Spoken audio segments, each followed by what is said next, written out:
ბალეტი და ქართული ცეკვა ეს განუყოფელია ერთი მეორისადმი. მე ნინო მახათაძე ვარ და ეს ჩემი საავტორო გადაცემა იქნება. ჭაბუკიანზე ადვილიცაა ლაპარაკი და ძალიან ძნელიც. გადაცემა, სადაც გვექნება დიალოგი ქორეოგრაფიაზე. დღეს სტუმრად ყავს ბატონი ნუგზარ მახათელი. ცაზე აფრინდა თვითფრინავები და იყო რეკლამა ჭაბუკიანი.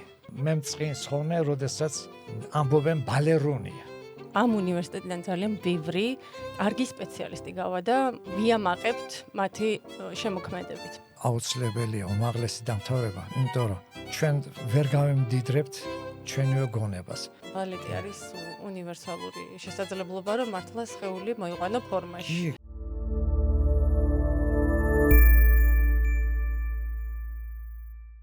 მოგესალმებით, ეს UG Art podcast-ია. მე ნინო მახათაძე ვარ და ეს ჩემი საავტორო გადაცემა იქნება. გადაცემა, სადაც გვექნება დიალოგი ქორეოგრაფიაზე. ცეკვა ძალიან პოპულარულია და დარწმუნებული ვარ, უამრავ საინტერესო თემას გავშლით და არაერთი საინტერესო სტუმარი გვეყოლება. თუმცა იმისთვის, რომ მაქსიმალურად დიდ აუდიტორიას მივაწვდინოთ ხმა, აუცილებელია თქვენი ჩართულობა. მოგვიწონეთ, აუცილებლად გამოიწერეთ ჩვენი გვერდი და რაც ყველაზე მთავარია, დაგვიკომენტარეთ. რაც შეეხება დღევანდელ გადაცემას, ის მინდა მივუძღვნა ვახტანგ ჭაბუკიანს. ეს უზარმაზარი ადამიანი იყო, რომელსაც გარდა იმისა, რომ ქართული ბალეტისთვის, ასევე მსოფლიო ბალეტისთვის ძალიან დიდი საქმე აქვს გაკეთებული და ამ დეტალებთან დაკავშირებით ვისაუბრებ ჩემს სტუმართან ერთად. დღეს სტუმრად ყავს ბატონი ნუგზარ მახათელი. მოგესალმებით და ძალიან დიდი მადლობა მობრძანებისთვის. დიდი მადლობა, რომ დამპატიჟე და მომეცა საშუალება მესაუბრა თქვენთან ვახტანგ ჭაბუკიანის თაობაზე. ბატონი ნუგზარ, შეგნებულად არ დავიწყე თქვენი რეგალიების ჩამოთვლა უზარმაზარი სია, იმიტომ რომ ერთის მხრივ მგონია, რომ ქორეოგრაფიული სამყარო ისედაც იცნობს ბატონ ნუგზარს და ბევრი რამ გაქვს გაკეთებული თქვენს, მაგრამ მაინც მაყურებლისთვის 2-3 სიტყვით ვიტყვი, რომ წლების განმავლობაში ბატონი ნუგზარი იყო თბილისის ოპერისა და ბალეტის თეატრის წამყვანი სოლისტი. ის გახლავთ დენვერის კერძო საბალეტო სკოლა მახათელი ბალეტის დამაარსებელი, ნიუ-ორლეანის ხელოვნების სკოლის პროფესორი და პედაგოგ-რეპეტიტორი. მრავლობით ქორეოგრაფიული ნამუშევრის და სპექტაკლის ავტორი, საქართველოს დამსახურებული არტისტი, ღირსების ორდენოსანი და ჩემის აზრით ყველაზე დიდი დამსახურება თქვენი არის ის ორი შვილი, მაია მახათელი და დავით მახათელი. კი, ნამდვილად აღრია. ბატონ ნუგზარ, პირველ რიგში არ ვიცი, ალბათ მაყურებელს ყველაზე ძალიან ის დაინტერესებს მახათაძესა და მახათელს შორის რა სხვაობა.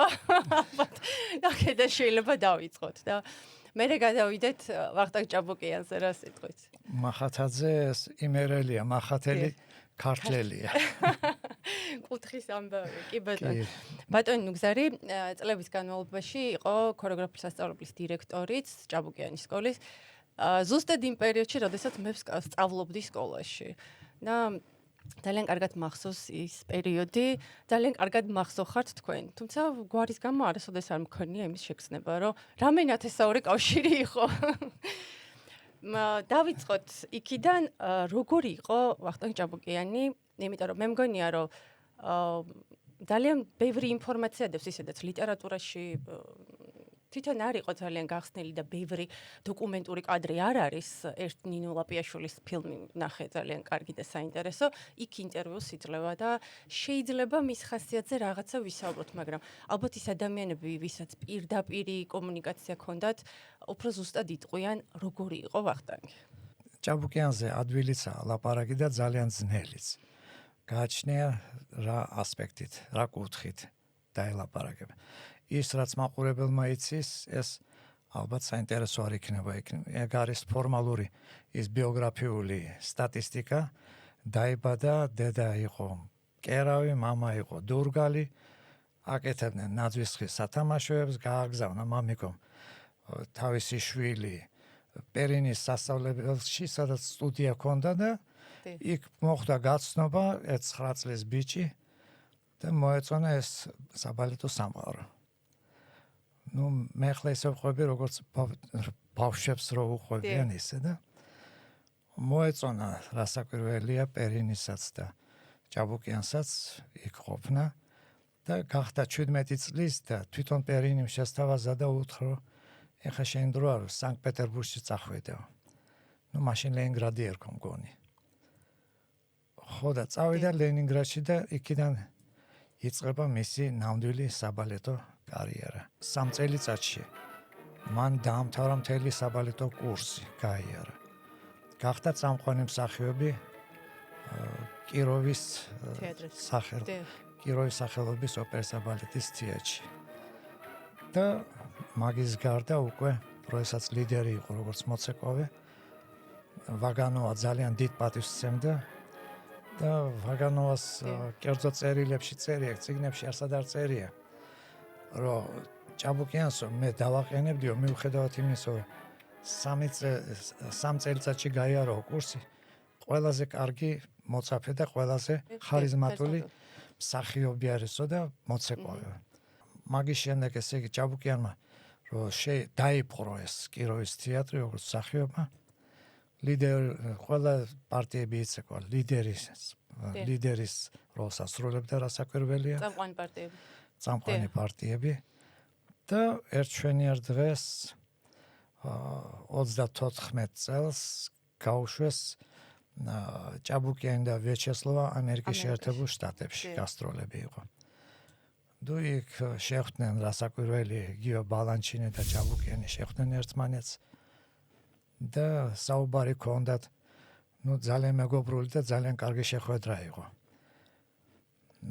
ნუ მაგის გარდა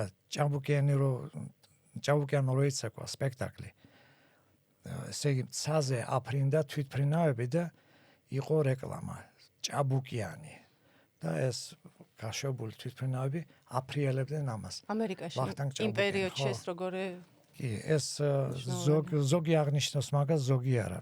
მე ცოტა სხვანაირი თემებს შევეხები, ის რაც წიგნში არა წერია. რა თქმა უნდა, ეს გვაინტერესებს ყველაზე ძალიან, იმიტომ რომ მე თვითონ ვეკუთვნი ადამიანების იმ სიას, რომელმაც მოასწრო და ბატონი ვახტანგ ჭაბუკიანი ცოცხალი ნახა. ჩვენთან გამოცდებზე იჯდა, მახსოვს, ჯერ ჩვენ პატარები ვიყავით და ეს სულ თქვა შეკრული მესალმებოდით და სასწრაფოდ ჩავირბენდით თუ კი სადმე შეგვხვდებოდა და მახსოვს რომ დარბაზში სადაც ის რეპეტიციას ატარებდა არ გვიშვებდა. არასოდეს არავის არ უშვებდა და მუშაობდა ჩაკეტილად. ახლა დღევანდელი გადასახედიდან კი ხვდები, რატომ უფრთხილდებოდა თავის ცოდნას ასე ძალიან და იმ საქმეს, რასაც აკეთებდა. თუმცა ვიღაცა ძალიან ტყვიას ჰქონდა ჭუჭრუტანა გაკეთებული კარებში და თითისტორებზე აწეული მახსოვს იქიდან ვიჭყიტებოდით, რომ რაღაცისთვის მაინც მოგვეკრა თვალი, როგორ მუშაობდა ვახტანგ ჭაბუკიანი.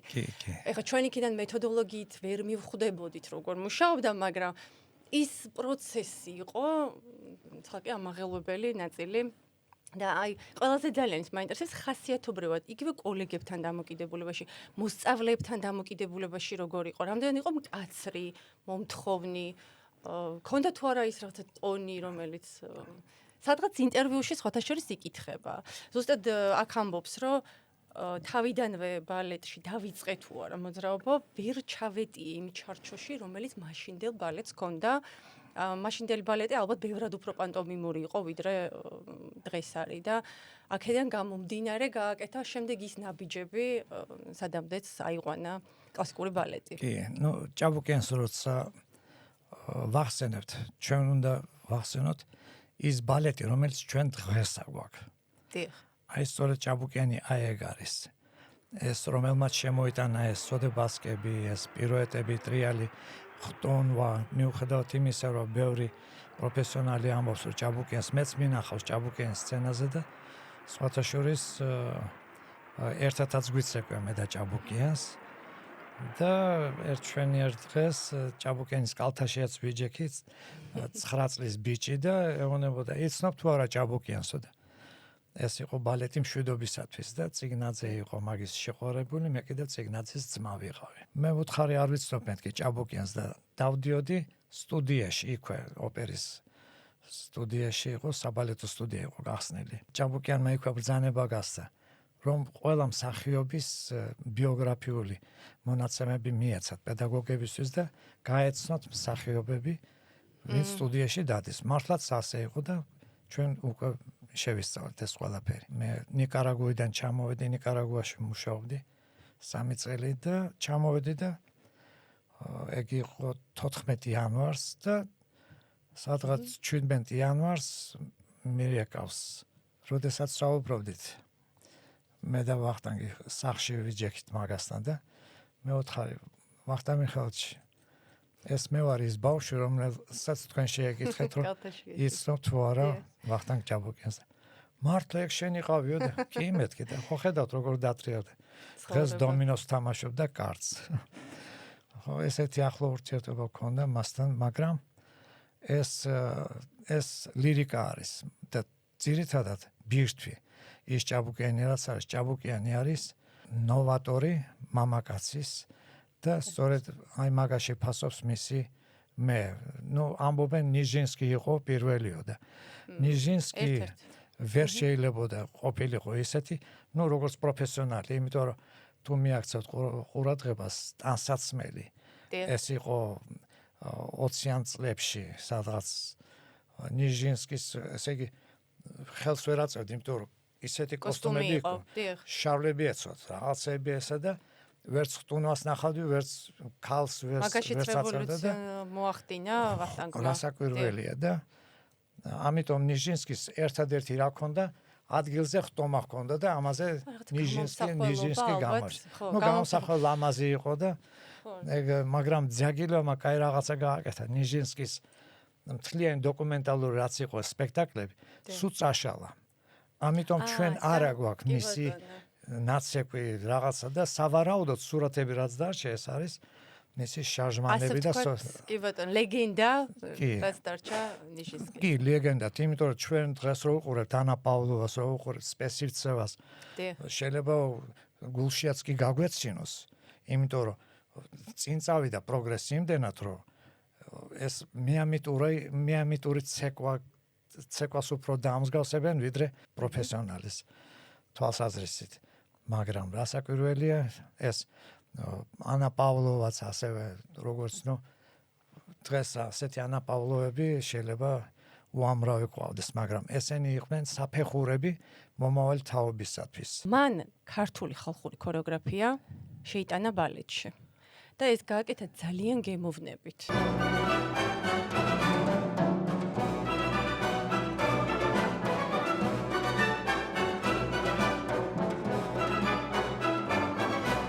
მე თვითონ მაქვს ნაცეკვი ხორუმი პუანტებზე განდაგანა აქვს გაკეთებული პუანტებზე და არ არის დარღვეული და არ არის დაკარგული ქართული ხალხური მაგრამ ისე არის შერწყმული ბალეტთან რომ აი დღემდე ყურებადია დღემდე აღქმადია საინტერესოა და გემოვნებიანია რაც ყველაზე მთავარია ერთი კითხვაც მაქვს რამდენად ხართ ინფორმირებული და რამდენად გინახავთ როგორ ხდება დღეს მაგალითად ძალიან ტენდენციურია ეს მომენტი რომ საბალეტო ილეთები საბალეტო მუშაობის პროცესი ქართულ ქორეოგრაფიაში შემოიჭრა უხდება თუ არა რამდენად სწორად ხდება და ეხმარება თუ არა კლასიკური ბალეტი მართლა ქართული ცეკვის შემსრულებელს აი იმ დოზით და იმდენად ლამაზია თუ არა როგორც პირიქით გააკეთა ვახტანგმა რასაკვირველია ეს გააჩნია ადამიანის ნიჭს როგორ ეხმარს იმ ქართულ ხალხურ ილეთებს სცენაზე კლასიკური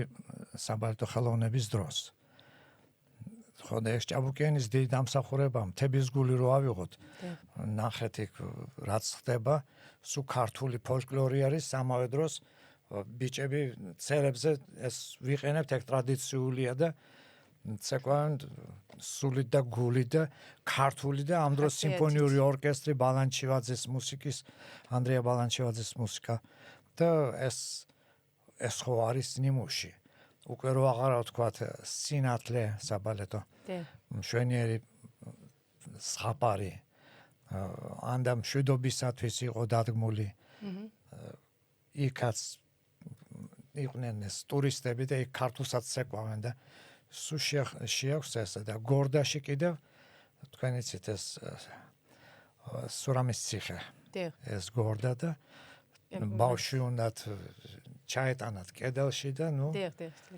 ხო და იქაც ხო ქართული ცეკვებია და რა კარგად არის გამოსახული ჯარჯის ვარიაცია რომ მოდის სამშობლოში რომ დაბრუნდება და რომ ეფერება მიწას და რომ ადგება და მე ურწყავს კლასიკურ ილეთებს სხვადასხვა ეს სოდებასკებს რო ვეძახით და ეს სახასიათო სოდებას ეს ქართულ ფოლკლორში არის ეს ელემენტები აი ჩვენ საბალეტო ხელოვნებაში ვამბობთ კოზლები ეს კოზლები ну ეს თხის ნახტომს ვეძახით რაღაც ასე და ესეც ქართული ცეკვის ილეთია რომელიც და გადმოტანილია და ეს კი ქართული ბალანჩინს აქვს ქართული ილეთების აღებული სტრავინსკის საბალეტო ქორეოგრაფიულ მინიატურებში ეს ქართული მიწა თვითონ იმდენად ნოყიერია რომ სიმღერა მისი ფოლკლორი და ბალეტი და ქართული ცეკვა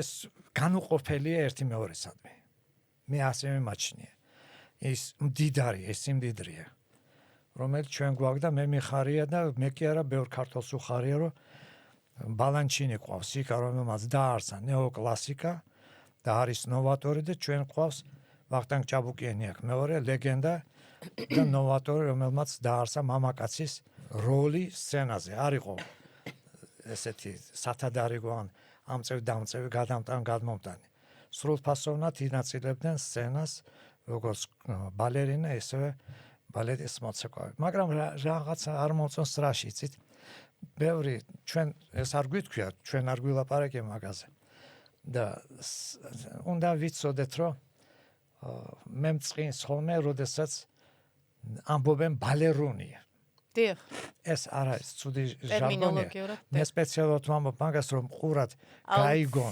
ჟურნალისტები რომლებიც არიან და ნუ ბალერუნი ბალეტის სახეო ბალეტის მოცეკვავე თორე ბალერუნი გადათარგმნილია რა კი ის ბალერინა არის ესე იგი ეს ბალერუნი უნდა იყოს უსადაგებენ ეს არის ასე მაგის გარდა კიდე რა მინდოდა მეთქვა მაშინ ისეთი მოთხოვნილება არ იყო ტექნიკის როგორც აი ჭაბუკიანი შემოვიდა და ეს ტექნიკა წამოიღო ქართული ცეკვები ქართული დიახ ეს მინდოდა მეთქვა რომ რაღაცა ვაშკაცური ხასიათი ნახტომობის ესეთი მრავალფეროვნება რომელიც ჩვენ გვქონდა ქართულ ხალხურ ქორეოგრაფიაში მე ჭაბუკიანის ერთი ნაბიჯი დიახ ეგ უკვე მუსიკაც კი არის წეგან ბალანჩინი ვახსენეთ და თანამედროვე ბალეტამდე მოვედით და სხვათა შორის ნინო ლაპიაშვილის ამ ფილმში ამბობს ასეთ ტექსტს რომ არ ცნობს მე არ ვცნობ ბუნებაში არ არსებობს თანამედროვე ბალეტი არ ვაღიარებ ბეჟარსო რაღაცა ხელი საქმეები ჩემთანაც კითხვა ხო აი ინტერვიუში ასეთ რაღაცას ამბობს რომ თანამედროვე ბალეტი ეს არის ეკლექტიკაო ეკლექტიკა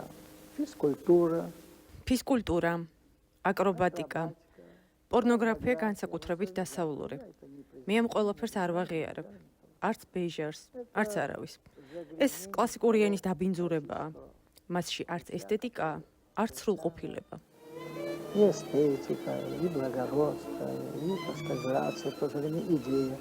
А это формализм. უმეტესად ეს ფორმალობაა, უშინაარსო. ეს ყველაფერი ჩემთვის მიუღებელია.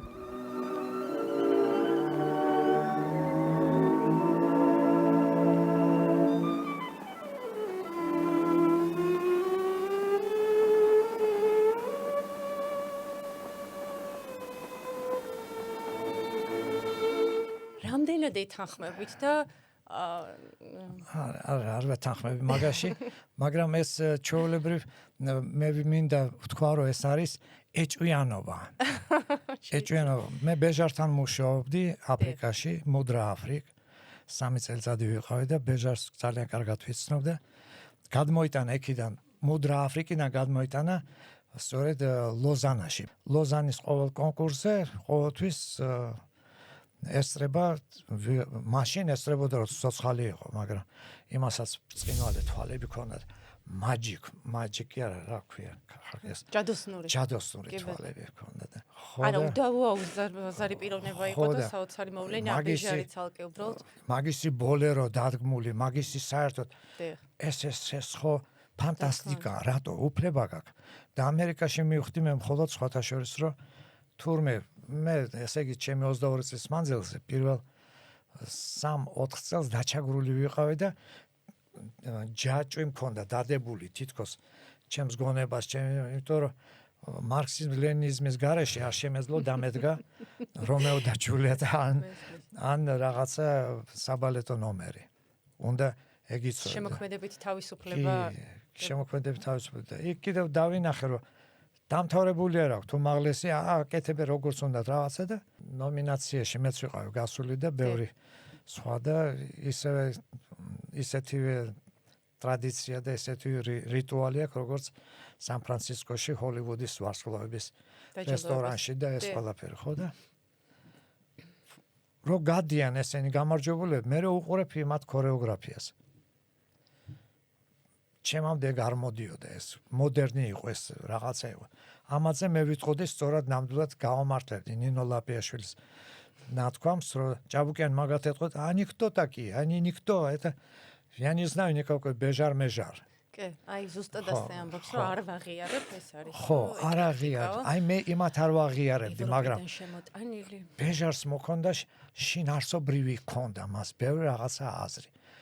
მე მიმაჩნია უშინაარსოდ დადგმულს ეძახიან ბალანჩინის ნეოკლასიკურ დადგმებს. იმასაც კი აქვს შინაარსი.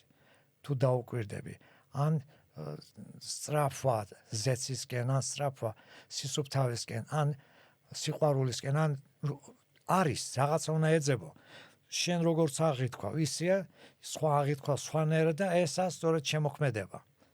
თუმცა ექსპერიმენტები უნდა გაკეთდეს აუცილებლად, იმიტომ რომ ამის გარეშე არ ვითარდება ხელოვნება, ასე მგონია ეს უნიშნულოვანი ნაწილი, უბრალოდ ექსპერიმენტი უნდა იყოს ლოგიკური ალბათ და სწორი. კი, და ერთ-ერთი მომენტი, რომელიც ამერიკაში ეს, რა ვიცი, ამერიკა მე მაჩნია თავისუფალ ქვეყანად, სადაც მე შევიხსენი ეს შეზღუდულობა ტანში, ფსიქიკაში ყველაფერი და დავიწყე დადგმა და შინაარსობრივად რა თქმა უნდა და ძალიან ბევრი დადგმები მაქვს გაკეთებული და გამარჯვებულებიც და ყველაფერიც.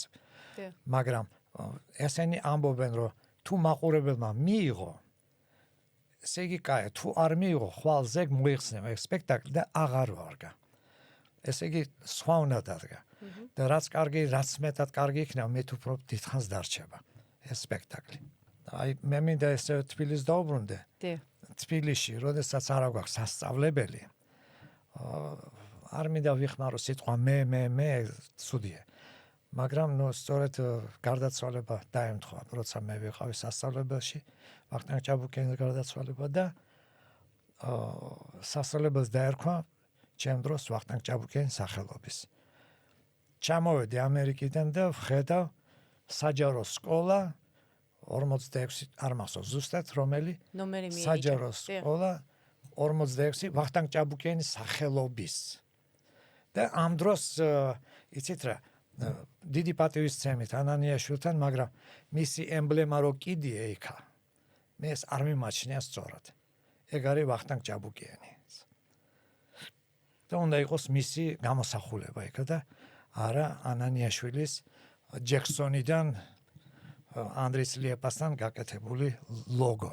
პედაგოგიკაში რა ქონდა განსაკუთრებული? აი სწავლების პროცესში. ჭაბუკიანს წიგნიდან რასაც ასწავლიდან მან ისწავლა იქ სანქტ-პეტერბურგში, მაგრამ ის აითვისა შეიწოვა თავისი ტანი, თავისი სხეული, თავისი ხო ამბობენ ჭაბუკიანზე რომ აი კოორდინაცია ესეთი ქონდა აღთმავდა შეუდარებელი იყო ოტელო წარმოგიდგენიათ სხვა ნახოთ ოტელო ეს ხო ჭაბუკიანმა დადგა თავის შესაძლებლობიდან გამომდინარე და სწორედ აი ამ შესაძლებლობიდან გამომდინარე ოტელო სწორედ მაგაზე იყო და არა სხვაზე ის სხვა ვერ გააკეთებს იმას როგორც პედაგოგი ჭაბუკიანი იმდენ ისეთ ავტორიტეტს ფლობდა ავტორიტეტი ქონდა ესეთი რომ გინდა არ გინდა უნდა კი არ დაემორჩილო დააკვირდე რას ლაპარაკობს ჩაწვდე მას ეხლა მე გავიხსენებ კიდევ ბეჟარზე რო თქვა ეს აბსოლუტურად კონტექსტიდან ამოვარდნილია მაგრამ თვითონ ჭაბუკიანის სისტემა როგორც მასეთი მას არ ქონდა ჩამოყალიბებული წიგნი მაგრამ მე ხო მასწავლიდა და კიდევ ბევრს ასწავლიდა და მაგისი ნასწავლი ჩემ ბიჭსაც მათ შორის ჩემ ბიჭსაც ასწავლიდა და ამერიკაში რო ვასწავლიდი, სულ ჭაბუკიანის აი ეს მითითება თავში მაქვს და მას ვასწავლე. თქვენც როგორც პედაგოგს გიმუშავიათ და კიდევ ერთი კითხვა მაქვს. მე თვითონ ქორეოგრაფიულ სასწავლებელში სწავლის პერიოდში 6 სხვადასხვა მასწავლებელი გამოვიცვალე. პირველ რიგში მაინტერესებს რამდენად მიზანშეწონილად მიგაჩნიათ, რომ სიტყვაზე ვამბობ 8 წლის განმავლობაში ადამიანმა რამდენჯერმე შეიცვალოს სპეციალობაში პედაგოგი. და მეც გეტყვით ჩვენს მოსაზრებას ამასთან დაკავშირებით. ნუ საერთოდ წესდებაში ასია ბალეტს ასწავლის პირველი 3 წელი ერთი პედაგოგი, მეორე ასწავლის მეოთხე მეხუთე კლასს, მეორე პედაგოგი მესამე ასწავლის უკვე მეექვსე მეშვიდე მერე. და ეს ეტაპები შეიძლება ნუ მოქმედებს, სადღაც მოქმედებს, სადღაც არა, მაგრამ თუ მე რო აი მე ჩემი გამოცდილებიდან ვამბობ, მე მყავდა ესეთი ბარტყები. და ერთ-ერთი ჩემი ბარტყი აგე გუშინ წინ ამსტერდამში მოიპოვა 2 პრიზი, ნუ გამარჯვებული კონტრაქტი გერმანიაში. რა თქმა უნდა, მე გამეხარდა. ბარტყი იყო ეს 10 წლის გოგო და დღეს კიდევ არის უკვე 17 წლისა. და კიდე მაგისთანა ბევრია, რომელიც სხვადასხვა თეატრებში წამყვანებიც არიან. ხო და მე არასდროს მიმაჩნია, როდესაც 6 პედაგოგი კი არა, 4-იც რომ იყოს, 3-ზედაც აი 2 შეიძლება იყოს.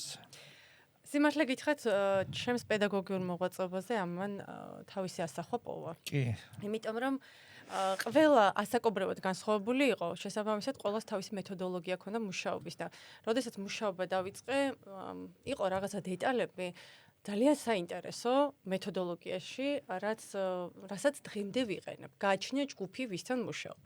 მაგრამ ამასთანავე იყო რაღაცა ნაწილი ალბათ პიროვნული ხასიათის და ასე შემდეგ, რომელსაც ვგმობ და თუ კი სადმე შევნიშნავ ხოლმე, თუნდაც იმ პედაგოგებში, ვისთანაც მიმუშავია, აუცილებლად ამ ნაწილს ვაბათილებ, რომ ძალიან მნიშვნელოვანია ეს ისეთი პროფესია ჩვენ ვეხებით ადამიანის სხეულს, მის ფიზიკურ აღნაგობას და აუცილებელია რომ ძალიან სწორი მიდგომა გქონდეს. აი ეს მაინტერესებდა თვითონ აუდიტორიაში დარბაზში როგორ მუშაობდა, რამდენად მკაცრი იყო.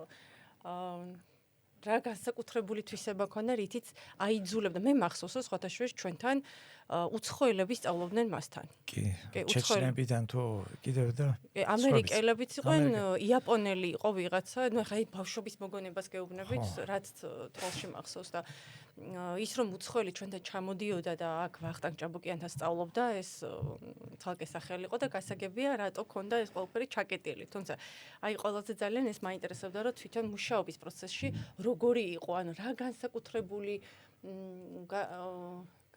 მეთოდს ფლობდა, რითიც ახერხებდა ამ ადამიანების აღზრდას. მით უფრო თუ არ ქონდა შესაბამისი განათლება. და აი სწორედ მაგაშია ჭაბუკიანის დამსახურება, რომ მისი ტანი იყო ესეთივე ჯადოქრული, როგორც თვითონ ბუნება მისი. და ექვემდებარებოდა ტანი, ექვემდებარებოდა აი გონებას, აზრს და აზრი და მოძრაობა არ იყო განცალკევებული. მისი ტექნიკა და მისი ასე ვთქვათ, სული ესეც ერთიანი იყო. ჭაბუკიანი ზუსტად ურტყავდა ყველაფერს. ჟიზელი იყო, გედების ტბა იყო, მთების გული და ლაურენსია კიდევ რო დადგა, აი ეს არის მსოფლიო შედევრი. იმის გარდა რომ დღეს მსოფლიოც ეყავს დონ კიხოტს მაგისი დადგმული, ისე რომ აი ჭაბუკიანსთან მუშაობა ეს იცით როგორც ნეტა მე მქონოდა იმის საშუალება რომ ბალანჩინთან ერთხელ მაინც მევარჯიშა. ეს ყველა სოცნება ჭაბუკიანი და ბალანჩინი. სხვა დრო იყო და ყველა დროს თავისი სტილი აქვს, თავისი სახე აქვს და თავისი გმირები ყავს. დღეს აი იმ დონემდე სადამდეც ბალეტი ავიდა, აქვს თუ არა მას პერსპექტივა კიდევ უფრო განვითარდეს და ის სადამდე შეიძლება საბალეტო ტექნიკა მივიდეს, რომ მან გაგვაუცოს და გაგვაუცოს. ალბათ რაღაცა სპორტის ელემენტებსაც მაინც დაირთავს. აი კი, ეს მაგრამ ეგ უკვე ამერიკაში ვნახე მე, ადრე დაიწყო ამერიკაში, ხა გადმოიტანეს აქ ჩვენთან ევროპაშიაც და დასავლეთის ქვეყნებში. ესეც გაიფილტრება. დარჩება ის, რაც დარჩება, მაგრამ კლასიკა როგორც ბეთჰოვენი, მოცარტი, ესევე ბალეტიც დარჩება კლასიკად. გედების ტბა, დონ კიხოტი, ბაედერა, მაგრამ მე რო ვდგავდა, საერთოდ ბალეტმეისტერები რო დგავენ, მე კლასიკას ვფლობ და კლასიკის კუთხით ვაკეთებ ყველაფერს დადგმებს. და ამიტომ კლასიკა არასოდეს არ მოკვდება. განვითარება კიდევ იქნება და იქნება. ჩვეულებრივ შეიძლება არ გამეორდეს ეგეთი სპექტაკლი როგორც ფარაონის ქალიშვილი ან ბებია და შვილიშვილი ან სხვა ჟანრის, სხვა სტილის წამოვიდეს, მაგრამ კლასიკა ყოველთვის დარჩება კლასიკა და კლასიკის ხერხები იქნება ყოველთვის გამოყენებული საბალეტო ხელოვნებაში. 27 თებერვალს 116 წელი შეუსრულდებოდა. ეს თარიღი ჩემთვის კიდევ სიმბოლურია იმ კუთხით, რომ ზუსტად 1 წლის უკან აქ საქართველოს უნივერსიტეტში ქართული ცეკვის ან მსოფლიო ხალხთა ცეკვის დამდგმელი ქორეოგრაფიის 3-წლიანი საბაკალავრო პროგრამა მიიღო აკრედიტაცია. ეს რაღაც ერთდროულად სიმბოლურია, ძალიან საამაყოა. ამ პროგრამის ხელმძღვანელი გახლავთ გიორგი ალიმბარეშვილი და მე და რაღაცნაირად გონია, რომ ძალიან დიდი იმედი მაქვს, რომ ამ უნივერსიტეტიდან ძალიან ბევრი კარგი სპეციალისტი გავა და ვიამაყებთ მათი შემოქმედებით. სწორედ ჩემი სტუდენტებისთვის მინდა და მაინტერესებს თქვენც რომ ორიოდი სიტყვა გითხრათ იმასთან დაკავშირებით, რამდენად მნიშვნელოვანია უმაღლესი განათლება დამდგმელი ქორეოგრაფისთვის. რას უნდა მოიცავდეს ეს? აუცილებელია უმაღლესი დამთავრება, იმიტომ რომ ვანგის გარეშე ჩვენ ვერ გავემდიდრებთ ჩვენივე გონებას. ნუ ზოგიერთებს ახლა თუ ღმერთის მოვლენილია, ეგ სხვა საკითხია. მაგრამ ეს არის იშვიათი შემთხვევა. მაგრამ ძალიან იშვიათი. 1000-დან 1 შეიძლება ან 100 წელიწადში ერთხელ რაღაცა. ჭაბუკიანისთან არ გამეორდება, მაგრამ რა ჯობია ახლა გამოჩნდეს ესეთი ბალეტმეისტერი, რომელიც ჭაბუკიანისა თების გული დადგას. ჭაბუკიანი იყო ძალიან უბრალო, მაგრამ მუშაობა ძალიან მკაცრია მუშაობაში. ვამზადებდი ჭაბუკიანთან დავრიშის როლს სინათლეში. მუშაობის პროცესი მახსოვს, როგორ წიოდა და კიოდა ჭაბუკიანი. რა დაგემართა, გააკეთე ესე ისე, ასე ნუ ემოციაში არის და ხოდა ნუ დღეს არ გამოგვივიდა, კაი, ხვალ. მაგრამ ჭაბუკიანთან მუშაობა ეს არის დიდი პატივისცემა და ეს რას ლაპარაკობთ? ღმერთი მუშაობს შენთან. და აი ეს დამოკიდებულება და სახში რო ვიყავით, ის ჩაისაც ავსვავდით, დომინოსად თამაშობდით, კარცად თამაშობდით, ყვებოდა ყველაფერს როგორი პერიოდი გაიარა, რაძნელი პერიოდი ჰქონდა სანქტ-პეტერბურგში, სანქტების ქვეშ რომ მუშაობდა. აი, როდესაც ტარას ბულბა პრემიერა ჩატარდა და ეს გმირი ჭაბუკიანი იყო ანდრეი და მაგმირს მოღალატე, ასე ვთქვათ, საბჭოთა კავშირის წინააღმდეგ რომელიც იყო, ნუ ტაში ქონდა უამრავი დიდი და მოხსნეს. ეს სპექტაკლი მოხსნეს, ჭაბუკიანი გამოაგზავნეს თბილისში. თორედ ციხეში კიდე არ გააგზავნეს. და სწორედ თბილისში რო ჩამოვიდა, იქიდან დაიწყო საქართველოს ბალეტი. მანამდე იყო ჯავრიშვილი, რომელიც 8 წლით ძალიან დიდია. და ჯავრიშვილი იყო სწორედ მანამდე დგავდა ქართულ ოპერებში და ქართული ქორეოგრაფია. ესე იგი მე მინდა ვთქვა, რომ ჭაბუკიანი ბედნიერი იყო იმით, რომ ქართული ქორეოგრაფია დახვდა მას აქ მზად. და ისინი იყვნენ მზად იმისთვისაც, რომ ლავრენსიას და ისიც გორდაც აეთვისებინათ. აი, აღმოჩენა რამდენად შეეძლო? ესეც ცალკე ნიჭია. ეს თვალია. კი, აუცილებლად და ის მაინტერესებს რამდენად ქონდა, რომ ზუსტად შეერჩია კონკრეტული როლი, ან ხო, იმიტომ რომ იცოდა ეს. მე მგონი ყველა პროფესიონალს შეუძლია, კარგ პროფესიონალს, რომ შეხედოს და თქვას, იქნება თუ არ იქნება. და ნუ ესეთი მომენტები არის, მშობლები მოდიოდნენ ჩემთან და ყოველთვის კითხულობდნენ, ამ გოგოსგან გამოვა რამე და ნუ შევხედავდი, ვეთყოდი ახლა მაგრამ იქ ამერიკაში ესეთი არა ცივილკივილი და არ ხმარობენ ცუდ სიტყვებს და შეურაცხყოფას არ აყენებენ მოწაფეებს. ისეთი ემოციით არიღებენ როგორც ჩვენთან. სუქანი ხარ ვერ იტყვი. უნდა თქვა რომ შენ ცოტა მეტი გაქვს წონა.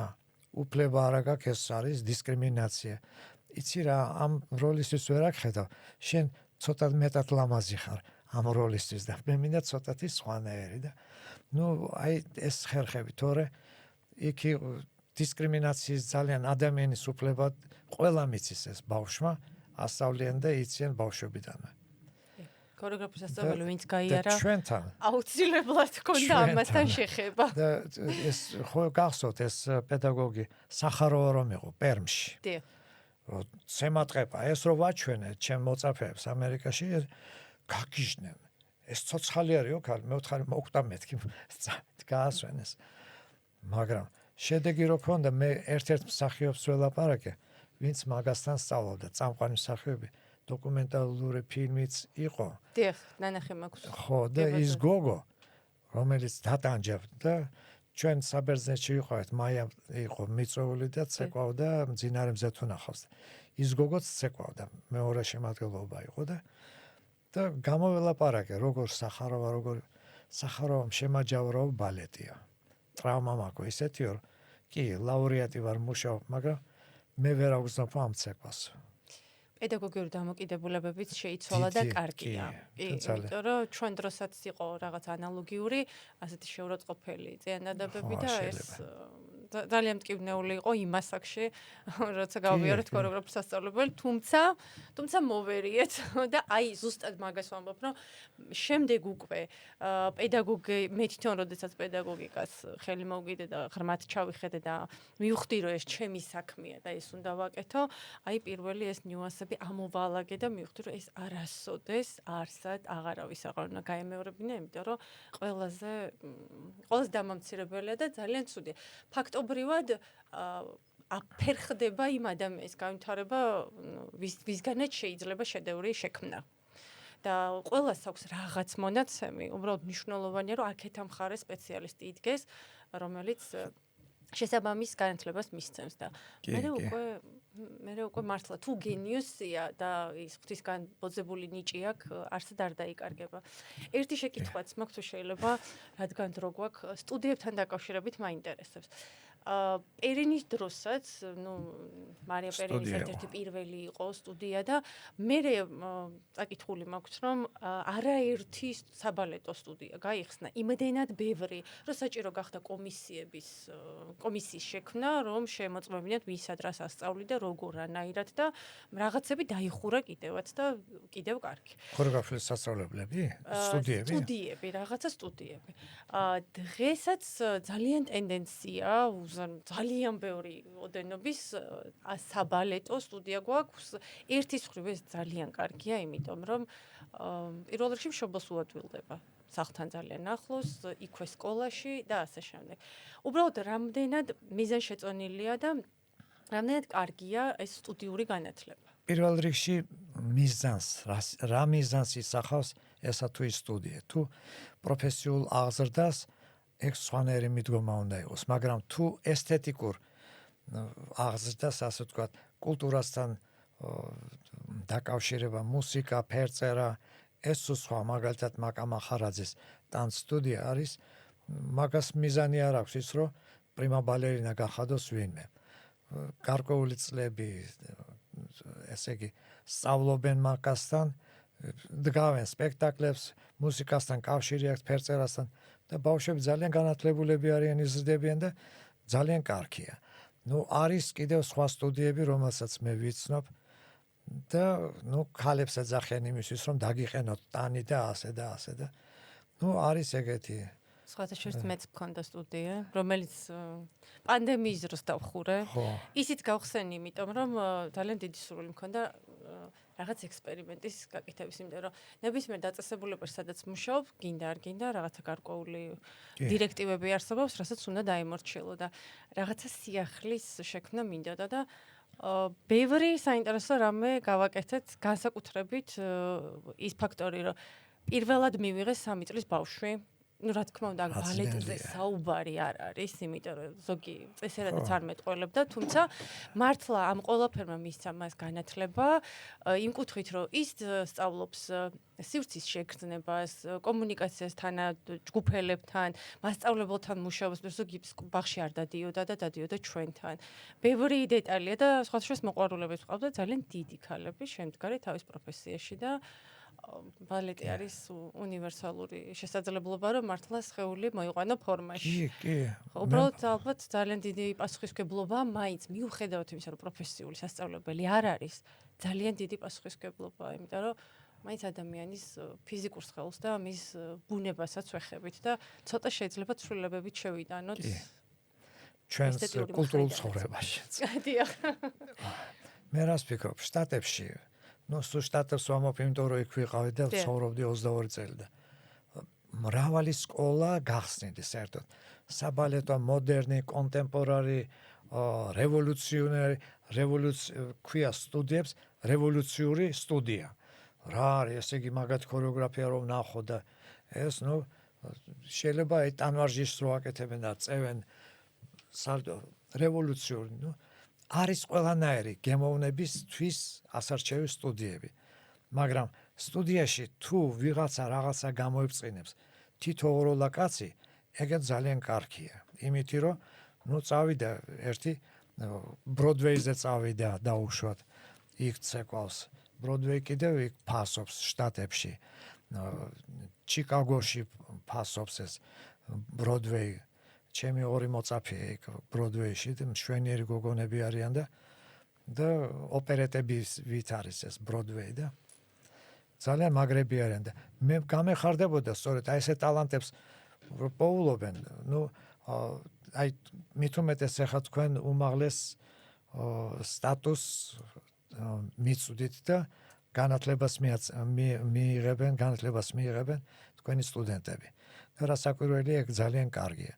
აი ქართულ ცეკვას რო აწევთ ამ დონეზე რო ქორეოგრაფია და აი წადი ნახე სვანეთში რა არის იდეა დააკავშირე მოთხრობა რაღაცა ქართულ ვარიანტში ეწუდებიათ და ესეთი და წავა და ვიღაცა მაინც გამოჩნდება. არ მგონია რომ ახლა მოცარტი გამოჩნდეს მეორე ან ახალი მაგრამ რატო არა კომპოზიტორიც გამოჩნდება, მოცეკვავეც გამოჩნდება და დამდგმელიც გამოჩნდება ასეთი მრავალ სტუდიებიდან გამომდინარე. აი საბაკალავრო პროგრამაც ძალიან საინტერესოა.